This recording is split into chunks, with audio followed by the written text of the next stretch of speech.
Hello, Buddy. I'm here with my new friend Eric, and Eric is one of my subscribers, and we connected online, and he agreed to sit down with me and tell me a little bit about himself. So I really appreciate your time, Eric. Thank you so much.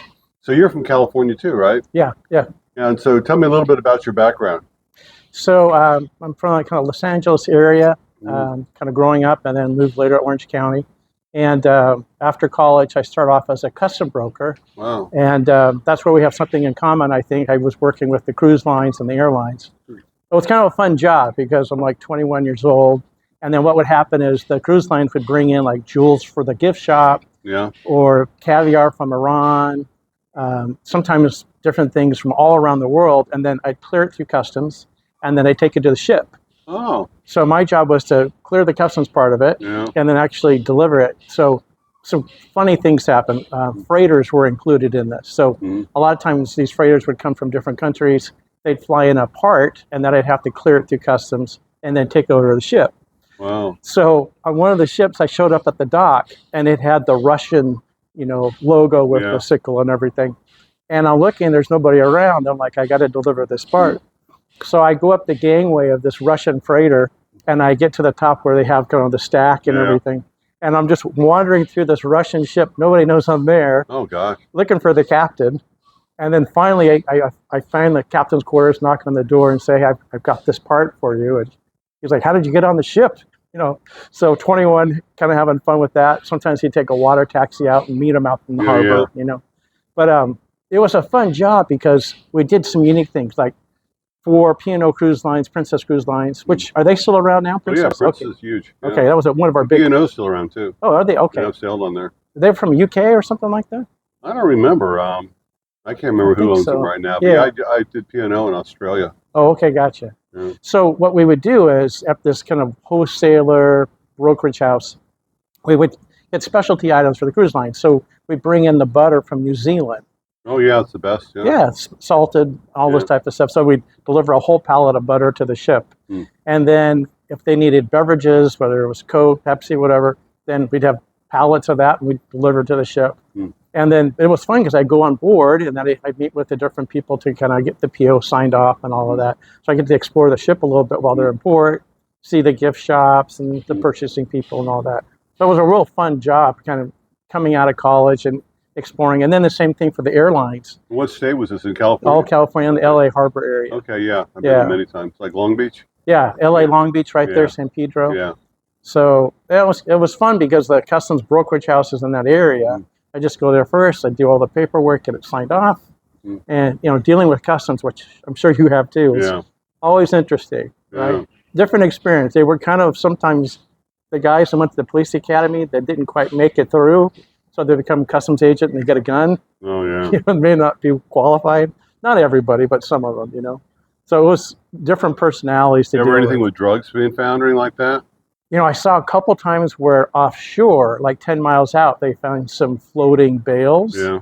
They had a problem where they come up from Mexico, Yeah. and then they have these relay points along the California coast, Mm. and they transfer it to the next boat, And one day I was out there and I actually saw some of these floating bales, and then the Coast Guard got called and all of that, but nothing too much on the dock other than things that would come in that they found out at sea. Yeah, all the ships I worked on off and on for 35 years, all the major cruise lines, we never had like a major drug bust or anything like that. There was a couple times people got caught with a little bit of pot or something like that, but there was never any kind of drug smuggling, never uncovered any cruise line I ever worked for. So.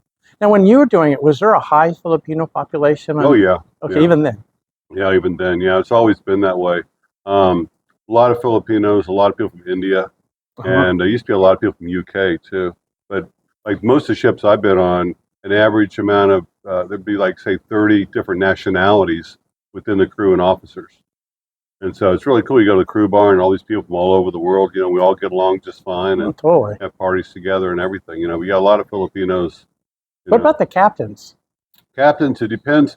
The crews, like when I was on Royal Viking, almost everybody was Norwegian. Yeah, The exactly. captain all the way down was Norwegian. Even the cleaners and stuff were all Norwegian. But that's the way it was back then. And then I've been on Greek ships, like Celebrity, for example, and everybody was Greek, captain all the way down. So they tended to, even though they spoke English on the bridge, they tended to all be the same nationality, whether that would be Norwegian, Greek, British, You know, so ships like the QE2, they're all British. But nowadays, it's kind of mixed all over. You know, there's a little bit of everything on board the ship, different nationalities. Very international. Yeah, apparently there's some Filipino captains out there somewhere. Awesome. You know, so yeah. Oh, that's cool. Yeah, it's funny because I didn't know what was going to deal with the Philippines till much later in life. Like at that point, I had no idea about the culture or anything. So for me, after I did that job for a while, I got into marketing for consumer products. So I developed brands and different products like Dow Chemical, Black & Decker, Behr Paint. I spent most of my career kind of in that space, and then branded different items like for your home, like for Black & Decker, we had this key called, or lock called a smart key, and you could rekey the deadbolt yourself in 30 seconds. Oh, wow. So you didn't need a locksmith. So my job was to brand it, name it, and then do the media part of it and get it out there. So it was kind of a fun job. In the last 10 years, I started an Amazon business of sporting goods, mostly boating, camping, fishing accessories. And basically, at that point, 10 years ago, I was with some other Amazon people and we're like, well, we need help of like computer work. Where should we go? And someone said, this is, you know, before it was a thing to have virtual assistants as Filipinos, right? 10 years ago. Someone said, you know, the Philippines have got really good English and they're friendly people. Right. So I started putting different websites out there. There's one called Upwork. You can put their profile of what you're looking for, the resume of what you want, and the job description and all that. And then I started interviewing, and then I picked up my first kind of Filipino assistant. And then over time, different opportunities have come up, and now I've got a team that's located here in the Philippines. Wow. So I have a guy here in Valencia, a guy in Bacolod, and another guy in Davao that are all full-time. Wow. A lot of these guys have been with me 4 years, 5 years, and they're very loyal. What do they do exactly? So mostly these guys are either customer support or data driven. So like one guy's a computer science major from college. Both of my guys from Negros went to Silliman and graduated. Educated guys, really nice people. So they do the forecasting. We have to forecast what we're going to sell for Amazon, push the product into the distribution centers, and Amazon locates it strategically so they can hit any point within 24 hours, ideally. So we have to ship to all these different locations, and we have to figure out where that's supposed to go. Wow. So yeah, one guy's his job is generating the purchase orders, and then making sure all the demand is planned out, because you need to have enough inventory but not too much.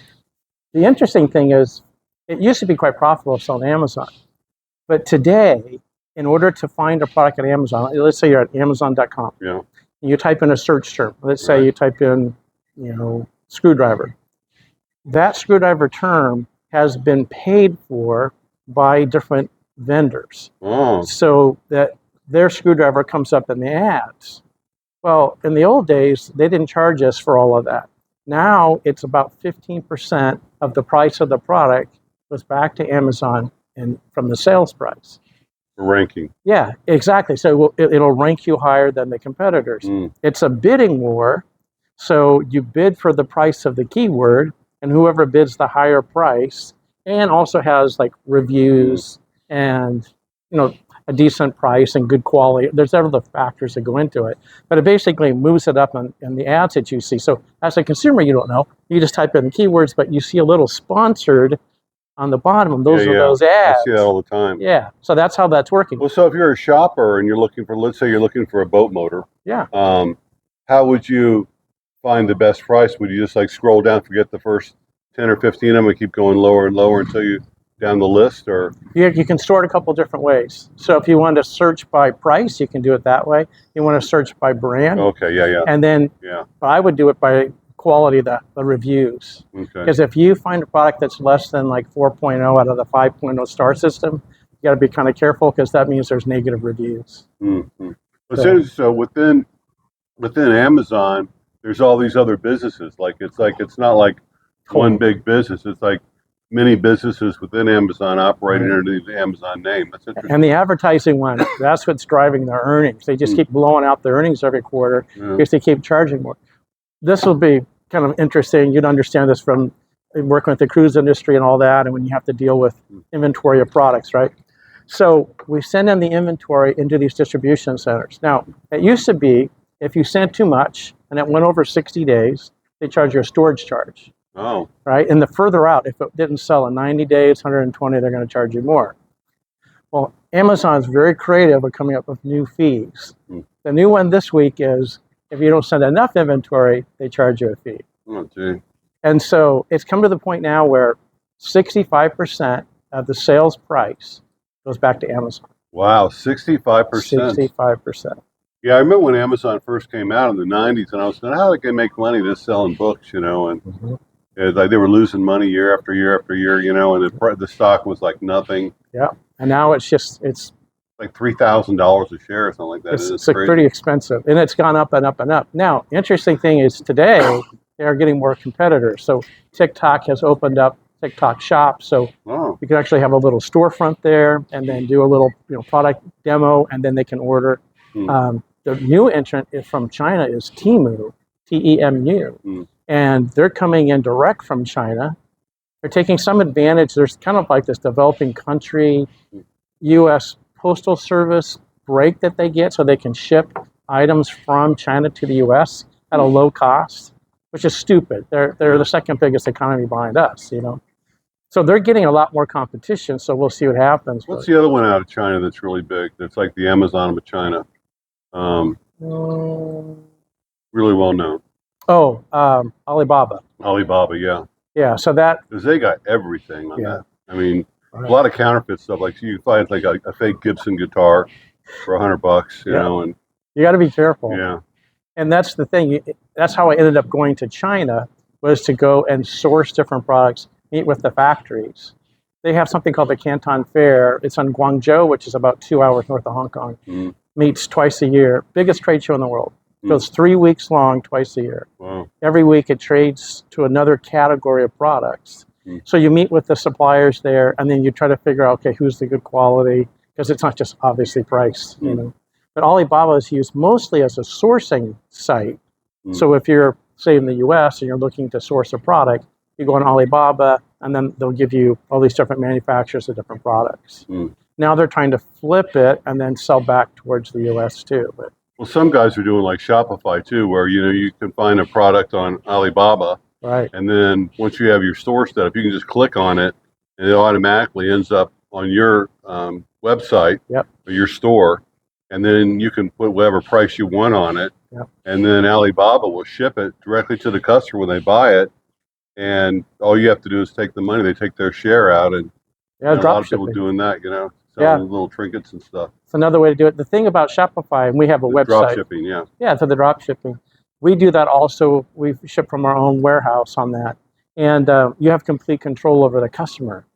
When you order through Amazon, they keep the customer information. They don't give it to the vendor. Oh. So you're doing all this work for it, but you don't build your customer list. Where if you have Shopify, you're building your own. Yeah. But that's how I found out about the Philippines, is that I'm over in China. This is 2018.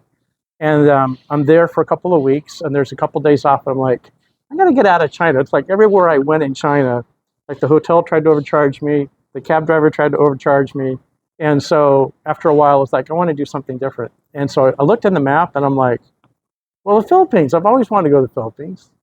So I took a flight, landed in Manila, and then I had my first Filipino worker, virtual assistant. And they kind of gave me a tour around the Manila area. I stayed in Makati. And the people were so friendly. It was, it's this kind of different spectrums in these Asian countries where I kind of feel like the more population density, they're a little colder. Yeah, that's true. Right? And then when there's less, and so the Philippines was on one side, China was on the other. And so, but that's how I started coming to the Philippines, and I've been going back and forth since 2018. And then after I finish my business stuff and I meet with my employees, I love to go out and explore. So just rent a scooter, take a camera, and go look for something to shoot. And that's how I kind of developed these two channels. One's Island Expats, which is more about the vlogging community over here. So it's supposed to show you, like, okay, this is who just got engaged, who just got married, who's had a child. So like you guys recently, 5 months ago and all of that. We have different segments. Some of it will be about every, kind of a takeoff. Actually, I got the idea from you. Thank you. So you have Every Man Has a Story. And I was looking at your story for you and Jen, and that was a recent episode a couple of weeks ago, how you guys met. And in fact, it was really cute because it was one of the first times I think Jen was on camera. And she kept looking at the camera, and checking her hair, and smiling, and you kept kind of the conversation going. So it kind of ticked it through when you guys met and what your story was. And then after I kind of put that together, edited it together, just from footage you put out there and just kind of sliced it together, I thought, oh, every couple has a story. That's a good idea. Yeah. Right? So within my expat news, there's every couple has a story. So thank you for the original idea. No problem. Yeah. Yeah, you're the one that gave it to me. Promotes us too. Yeah. And so I've done like Reakay and his wife, and I've done Gio and Maya. So I keep looking at these different couples and see what I can figure out, and then just try to add some background. Okay, this is when they met. Like I'd say, okay, Gio's been here 7 years in the Philippines, or maybe 8 now, and then give some background, and then talk a little bit about Maya, and then put the story together. So it's about telling the story. So that's kind of island expats. And then what I did was, a couple weeks ago, I thought, I'm going to go to the Philippines for like 3 weeks. I should come up with some type of like challenge. And so I thought, well, I'll do an expat challenge. I'll have the viewers tell me where I should visit in the Philippines, or possibly living in the future, retiring at some point. And so I gave them a list of 10 things and said, okay, I need stable power, stable internet, cell service, I want a friendly community, all these different things, and a place I can ride the scooter. Because that's fun over here for sure. Right? So I gave them that list, and then I gave them a list of 9 places I've been, like Tagaytay, CDO, all the different places, and I showed footage of it. So I said, if you don't know the Philippines yet, here's 9 different cities I'm considering, and then just give me some feedback. Well, my channel's new; it's only since May, so it's not like it's a ton of subscribers. But I got several thousand views on that video. Wow! And about 100 people told me different places to go. So my itinerary is based upon, okay, if they said go to Dumaguete, and that happened like 10 times, then Dumaguete is like number 1. The funny thing is, in the list, to my surprise, the number 1 choice was Iloilo. I didn't expect that. No, we've been there. I didn't do much for me, but I've been there. Yeah, I guess it's more just infrastructure, modern, easy to get around. But it depends what you're looking for, right? Because for me, I don't really want a big city. So I'm trying to kind of find between. Do you actually think about moving over here permanently and living here? So I'm going to go back and forth between the U.S. and the Philippines for the next couple of years. My mom's elderly, so I need to kind of keep an eye on her. But over time, I'm trying to figure out the best place. I think I'm going to split my time between the U.S. and the Philippines, and then just kind of play it out and kind of see what happens. So I'm on a tour right now. I'm doing the Visayas. So I started in Cebu, and I did Cebu City and Mandaue City, that area. IT Park, kind of in there. Very friendly people. Exceptionally friendly people in Cebu. And it's been different. I have friends over there, Yeah, very friendly. And then I went from there to southern Cebu, to the Oslab, Santander area. And that's very beautiful. Swam with the whale sharks, did all that stuff. That was kind of fun. Then came across Dumaguete, went up to Valencia, down up to Darwin, kind of just exploring around here. Tomorrow I'll go to Bohol, and then kind of explore Tagbilaran and Panglao. Then I'll go back to Cebu, hit Mactan Newtown area, and then make my way back home. Wow. So it's kind of my tour, and then I'll come back in January, and then I'm either going to do Mindanao or a combination of northern Luzon. Have you been to Palawan yet? No, I have not. I had a friend of mine just went there recently with me, how nice it is. Yeah, that's what I hear. Yeah, I've never been there either. It's more a tourist spot though, right? Not so much to live? I don't know. It's supposed to be like Condé Nast had as like the most beautiful island in the world several years ago. So very scenic and everything. And he said they had a tour that they brought these native people that way up in the mountains that they're living Stone Age.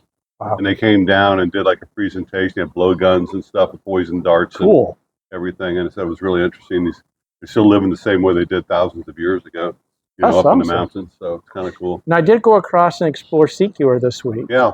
And I was surprised. There's some gorgeous beaches. Oh, yeah, really nice beaches over there. And then there's some waterfalls. That was fun. There's waterfalls everywhere here. Yeah. There's a lot of just beauty to the place and virtually no traffic. Yep, that's true. No traffic at all. Easy, you can drive the whole circumference of the island in Yeah. about 4 hours. Yeah, that's what I did. I just kind of went from stop to stop. Mm. There was that 400-year-old tree Yeah. that's got the fish in the pool that come Oh up to your yeah, feet. yeah. So I got to check that out, and then some of the churches and convents along the way, Yeah. and then some of the different beaches, and yeah, it was fun. It was pretty neat to be over there. Mm. So, So how are things in California right now? I just feel like we're at such a transition. Because you've been there for a long time, right? Yeah, Most yeah. of your life, so you've seen. Yeah, born and raised. I was there first in the 1970s, and Yeah. it was great then. It's, as far as like your individual life is fine, Yeah. but the government part of it is just, they have a complete majority of the one party in the Yeah. government. So whatever they want to do, they pass. Mm. Then they try to take that to, the White House basically, and then get it on a national basis. And politically right now, it's just, it couldn't be more just division between the two sides. Oh, I know. I see that. Yeah. I've never remember a time that's been so polar opposite to each other. I don't remember either. Yeah. Yeah. And in fact, Tuesday, tomorrow, over there is the debate. Yeah, that's right. Yeah, I'll be watching that. Yeah. So that'll be interesting to kind of see. But Well, what cost of living too? Like, last time I lived there was in the 1980s, and I was able to get a studio apartment in a nice complex with pool and jacuzzi and covered parking for $500 a month. yeah. And now it's probably like 2,000 or more. Yeah. I mean, you're looking opening price point, 2,000, 2,500. Yeah. And then since the real estate kind of peak and then it's come back. Yeah. So about March 2007 was the peak of the cycle there. Mm-hmm. Well, it's now exceeded that. And the average house in Orange County used to be $500,000. Yeah. It's $1 million. Wow. So I don't know how they can afford it. You have to make a lot of money to have $1 million house, but the prices have doubled in the last like 10 years. Mm. And it's just, so a lot of people are, moving out, especially if you're younger starting up. How are you going to afford to buy a house? Yeah.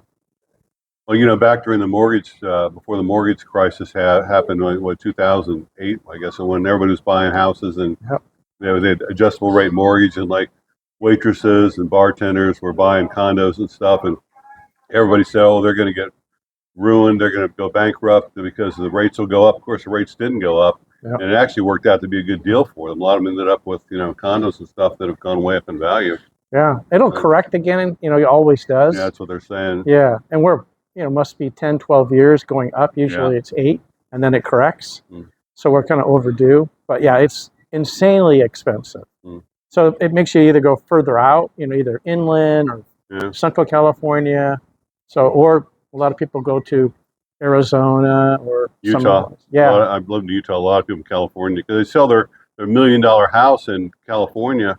You can build a mansion in Utah for $1 million. I mean, on a big 5 acres or something, with views of the mountains and everything. I lived in Atlanta for 3 years when I was working for Dow Chemical, and we bought a house out there on a half an acre of land in the middle of the forest, a pretty good sized home. We were just starting to have kids, and I think it was like $300,000 for this big, beautiful home. Mm. So yeah, the big difference between the Southeast versus like California, what you can buy. Going back to China, you spent a lot of time over there.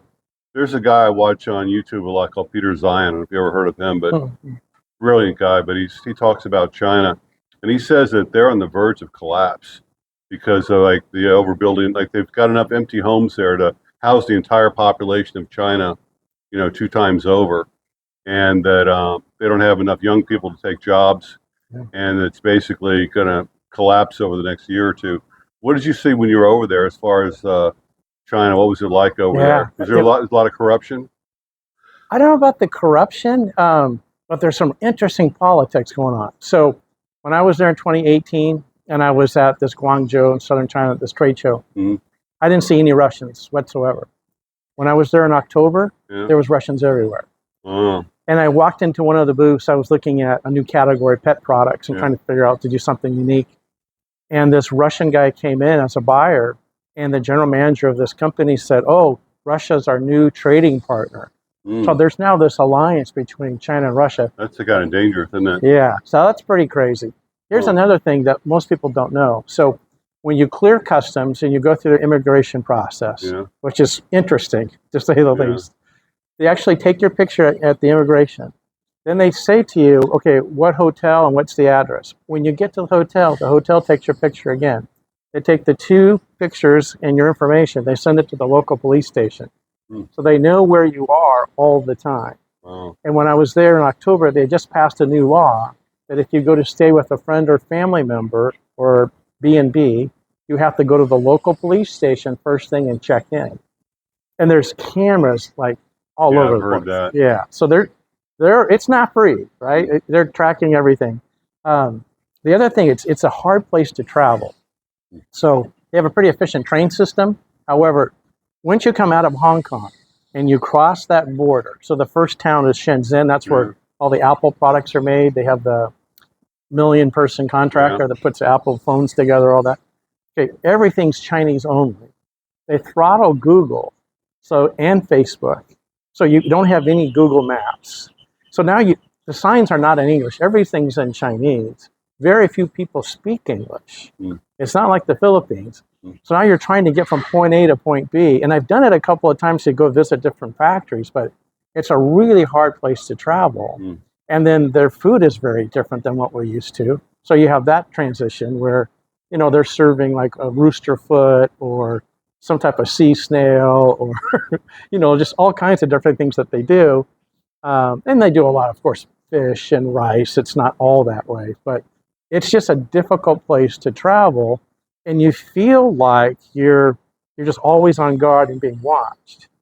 So, I was talking to one of the guys that was from Taiwan, and he was clearing customs at the same time I was. And he told me a story. He said a friend of his was over there in China, and there was something that the government was doing he didn't like. And he just put on social media, I wish the government wasn't doing this, blah, blah, blah, blah.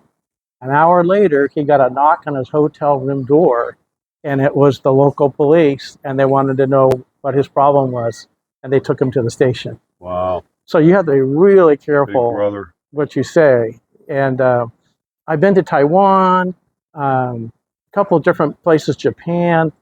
Japan's very organized, very clean, very efficient. Taiwan's a little friendlier to travel than China, but somewhat similar. And then as far as like cultures go, the Philippines are just so much friendlier. No, it is. It really is friendly. Yeah. And it seems to me, I could be wrong, and I'd be curious your perception. But when I was in Cebu, everybody is super friendly. Yeah. When I crossed into Dumaguete, maybe because there's just so many expats here, but it doesn't seem quite the same. They're a little bit more distant than they were in Cebu as far as engaging with you. I never noticed that. Yeah, it just feels like a little bit differently. And I think it's because of the expats. For me, people recognize me, just come up to me on the street and stuff, so I'm kind of used to talking to lots of people. Okay, gotcha. But that makes sense. Yeah. China, I don't know. I mean, there's a lot of conflict now between the Philippines and China. They're trying to basically steal the South China Sea. Right. And there's all that gas and oil there and all the fish and everything else. And and of course, America's got 12 military bases here now. And we told the Philippines that, if they need our help, we're here. Right. But right now, I think Marcos has basically said, let us handle it ourselves. And if we need you, we'll let you jump in. But so I don't know what's going to happen. I don't know if China's going to try and take Taiwan. A lot of people say that they're going to do it. And so maybe someday they will. I don't know. But yeah, it feels like China's trying to pick a fight with the Philippines when the Coast Guard ship a week ago. Exactly how it feels, yeah. Yeah, they rammed them. They're bullies. Yeah. Yeah, they're bullies. Right, and they're just kind of. I think they're underestimating the Philippines because I've heard that the Philippine military is actually quite well prepared and very well trained. Awesome. And well equipped too. So hopefully it doesn't come to that.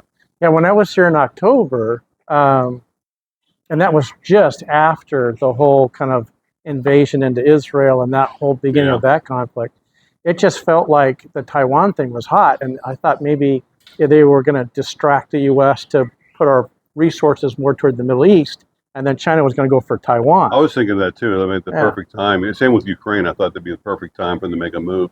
Right, exactly. Yeah. So who knows? There was a guy out of Cebu. He was an ex-Air Force analyst. He put out a memo at end of May, and he gave all these reasons saying he thought that China would invade Taiwan before the election.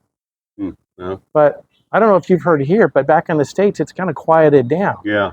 So it's quieted down here too. I don't know. I'm here permanently. I've got a 13A visa, so I mean, we're going to live here for the rest of our lives, and I'm happy. It's not, it's not a perfect country, but in America, it seems like things are getting worse in a lot of ways, and Oh, the yeah. problems and things. But here, it seems like the country's getting better. Like the roads are getting better. They're improving the infrastructure. I just think that the Philippines is moving forward, Right. whereas America just seems so divided. It's very divided. Yeah, And there's a lot of isms now, yeah, right? Wokeism, all these yeah, all different that things. stuff. Yeah. And then they have this whole, I mean, this didn't happen when I was a kid. No, no, But me but, either. but now this gender thing. Yeah, It's like there's some parents that are saying, well, let's wait till they're 3 or 4 and they can decide what they are. 3 or 4. I know, exactly. It's like, where do they come up? I can't even make this stuff up. It's like it's so far out there. Mm. That's one thing I like about the Philippines. It's just, it's not a perfect place. There is no perfect No. place, right? If there was, they ask you to leave because Yeah. you're not perfect, right? But I feel like there's more traditional family values here. Yeah. Yeah, And, family's very important here. They stick Right. together, look after each other. One reason is because there's no social system to back them up, like welfare or anything like that. So they have to take care of each other, right. which is, kind of a good thing, I guess. So anyway, so you're when are you going back to America? So I've got another couple of days. I'm going to go to Bohol tomorrow. Mm-hmm. I'll be in the Panglao area, kind of exploring Bohol. And then I'll go to Mactown, Newtown by the airport in Cebu City. So overnight there. And then next Sunday, so 4 or 5 days out, I'll fly to Hong Kong. And that's kind of where I spend the night, adjust a little bit, and then back to the States. I've never been to Hong Kong. It's one place I've never been. Oh, really? Yeah. It's interesting. So I've heard it's not as crowded now as it used to be. a lot of people are leaving. Yeah. The Chinese government's definitely putting more influence on it than ever before. So if you're a professional and you have a dentist or whatever, a lot of that's going to somewhere, Canada, US, UK. But there's a lot of that happening. But there is 8 million people in that small little area. Wow. So you have a lot of density. And then it's just a real mix. You still have some of the British influence left over. Mm. And that's where you have a lot of the world's banking system is through Hong Kong. Mm. A lot of the ships and things like that go through some of those other ports there in southern China and out through Hong Kong. So economically, it grows, significantly. There's a lot of business opportunity there.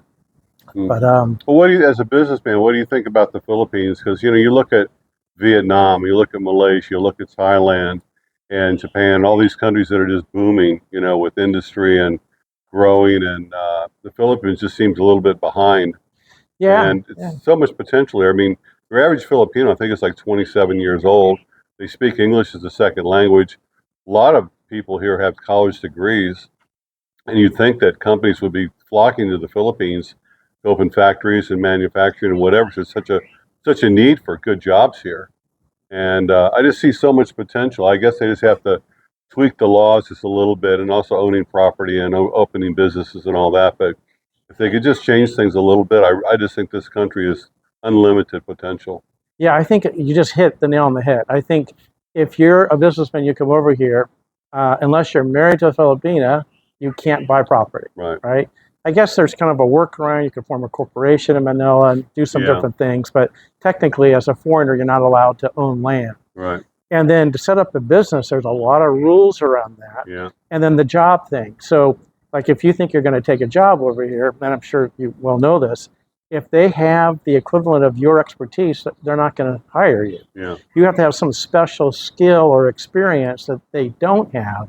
And you have to fill out forms and explain to the government, yeah, I can get hired by this company to do this job because I have a unique special Plus, they skill don't set. pay nothing anyway. Yeah, and they don't pay anything. Yeah. So, and the other thing that you know is outside of Manila, you don't really see chains of hotels from the U.S., No. right? So it's not an easy place for U.S. companies to do business. Now, the flip side is exactly what you said. You've got an incredible labor pool that's very young and is taught English as a second language, right? So it makes sense that they have the BPO industry with the call centers and all of that. But there's so much more opportunity. And for years, I've tried to figure out, okay, what could I make over here and then bring to the U.S.? And so I've been kind of researching some of that. But the issue is, how do you set up a business structure so that you can do that? Right. Right? I think that's the challenge. But if they solve that, then they'd be a good place, because from an infrastructure standpoint for government, they have that build program. So they're building bridges and airport enhancements and train enhancements and roads, and they're really putting a lot of money into the infrastructure. So they have that high-speed train they're starting to work on. They're supposed to connect up from Clark City down to Manila, and maybe you're there in an hour and a half. which now probably takes 4 or 5 hours, Yeah. right? So they're working on a lot of that stuff from the infrastructure side. If they could figure out how to make it more friendly for businesses, then I think that would be good. Now, the flip side is you don't want Philippines to change too much, right? Well, people So- say that to me all the time. Well, if it changes too much, rents are going to go out and everything. But I say, well, look at Thailand. Thailand's booming, and you can get an apartment over there, rent a house at almost the same price you can here, and you get more for your money. Yeah. Better infrastructure, a nicer place, and everything. So it Yeah. hasn't really, transferred over to higher prices. And people were getting paid more money over there for working. So, Yeah. I think Marcos, is very pro, growth and everything. I think he really kind of wants to come across as even, more successful than his father was, and and prove that he can really turn the country around. And he seems like a very intelligent man. Sure. And so hopefully, And the thing is, the Philippines is something like the 10th most populous country, right? It's 110 million people, basically. Mm. So, to your point, it would take some time to totally change Yeah, the to culture. flip it, Yeah, so I think there's vast opportunity if they can make it a little friendlier to do business. Mm. Otherwise, like in my network of friends, they're all Amazon sellers. Mm. All of us have Filipino employees. Mm. Every single one of us. Some of them complete teams, Mm. and it's because they're friendly to work with. They're loyal. You just have to treat them with respect. Yeah. Never raise your voice at them. Yeah. And an interesting thing, I haven't had this happen, but a lot of my friends have, where they gave them something that they didn't know how to do and didn't train them appropriately. Mm. And they get embarrassed and they just disappear for a month. Yeah. So you have to be careful that you're saving face. Yeah. Yeah, exactly. The whole thing about saving face. Yeah. So with my guys, they've been very loyal to me, and I just, take care of them, make sure I get them trained, and then ask them what do they need, Mm. and then let them run. And it's amazing what they'll do for you. Mm. They're very, hospitable, loyal people. Mm. And then when I came in here to do Magedi, since the one guy lives in Valencia, he picked me up at the port, ran me to the hotel, out to lunch, and then he since he graduated from Southern University, we kind of went by the university and we talked about the history of the school, and he was a wealth of knowledge about the area and what these people do and the culture. And so, yeah, it's a totally different experience here versus like going to Taiwan or China. Mm. There you show up and you're kind of on your own. Right. And then you basically you connect with your factories, and then once they know you're in town, then they'll pick you up at the train and take you to dinner because you're doing business with them. But culturally, it's just very, very different. So it's interesting. I personally like the Philippines because it's just a very friendly place. Yeah. And the islands are very different from each other. Yeah, they are. And one of my favorite places is Siargao Island. Mm-hmm. So I've gone over there a couple of times to go surfing. And it's just like Siquijor, you just rent a scooter, and about 4 or 5 hours, you can lap the whole island, see everything there is to see. And it's very much open province. Mm. There's no malls, there's no department stores. There's almost no police presence. So you just get on the scooter and go. Yeah. So it's just kind of a fun kind of vacation thing to do. And then there's just kind of a relaxed kind of surfer vibe. A lot of younger people over there too. Yeah. Yeah, a lot of Europeans. Mm. Yeah. Yeah, so it's kind of a fun place to go. Well, anyway, Eric, thank you so much for your time and sharing your story. I really appreciate it, and hope we can get together again when you come back to the Philippines next time. Awesome. So, everybody, thanks for watching. Thank you for subscribing, and we'll see you next time. Bye.